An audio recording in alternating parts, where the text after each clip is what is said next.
If we transform our relationship with land, then maybe we will hold value in that which is still beneath our feet. Instead of thinking of how we need it right now, think about how our future generations, what they need. That's kind of wrapped up in my approach to reconciliation, and it's also surfacing constantly through the way that I approach my art projects.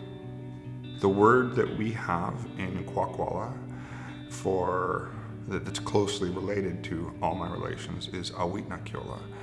And that word means to live in good relation with the land, air, water, spirit world, and everything in them.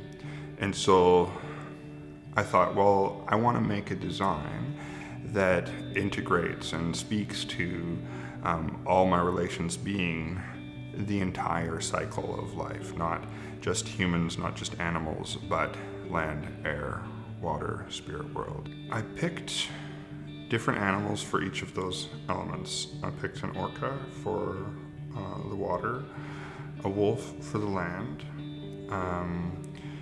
a thunderbird for the spirit world. You can also find there's a tree, right? And the tree roots become the land, and the land becomes the water.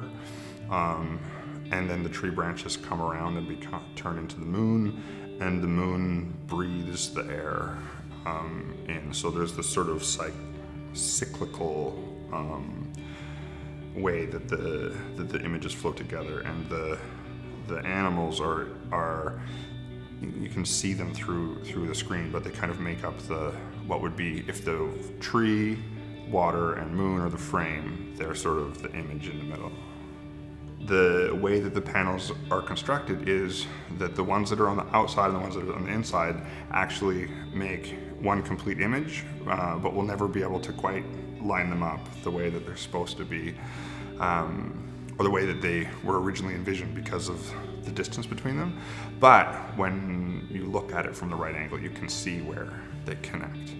And that was kind of my way of bringing the outside space inside and the inside space outside to speak to that idea of awitnakyola. Design-wise, this started on paper.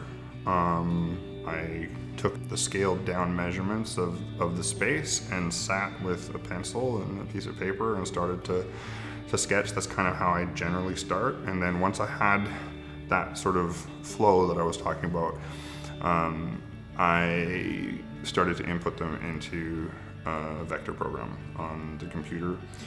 And that was so that these panels could be cut out from stainless steel, which is the material that you see. And it was done with lasers by an incredible group here in Victoria. And there was a few different teams like helping with the setup and the fabrication. So it was, for me, there was a little bit of a learning process, and I know that in the particularly the laser cutting, because there's so many little holes and so many little slants and changes, it was technically really difficult to execute, but we learned a lot. And the way they turned out for me, just when I first saw them going in place and was able to kind of look through them and see things on the other side and have that interplay with the world around, it really felt like all of the complications along the way were worth it.